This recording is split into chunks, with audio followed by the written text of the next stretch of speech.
Oh, Mann. Das ätzt. Ich hab dir doch gesagt, wir sollten nicht mehr mit dem Elektrozaun spielen. So viele Elektrolyten geben dir Schluck auf. Ist biologisch bedingt. Bro, was zur Hölle laberst du da? Wir haben gefühlt vor 3 Wochen zuletzt Zaunkönig gespielt. Weißt du noch? Oh, stimmt, ja. Können wir anderen Hobbys nachgehen? Klar, Bro. Oh Gott, nein, Bro, meine Cola.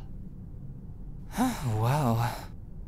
Hey, Parker, glaubst du, es könnte auch daran liegen, dass wir die ganze Zeit Cola trinken, anstelle von Wasser? Wasser? Gil, du verarschst mich, oder? Weißt du, wie viele Mikroben in dem Zeug drin sind?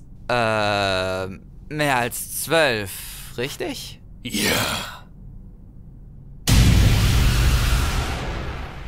Echt jetzt? Oh Mann. Was stimmt noch nicht mit mir?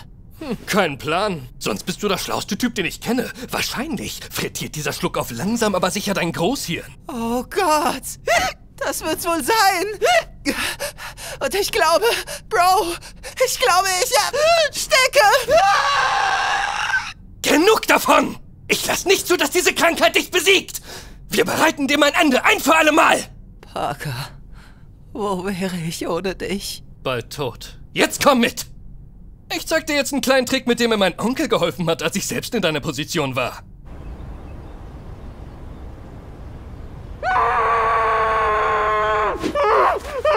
Ich hab satt! Ich hab die Schnauze voll, du Scheißzwerg! Ich schmeiß dich von unserem beschissenen Balkon! Hey! Hey! Du wirst sterben, Zwerg! Du wirst als Ungläubiger ewig in der Hölle schmoren!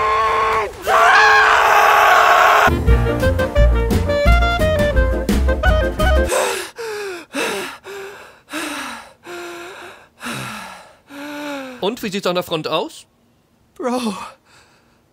Oh mein Gott.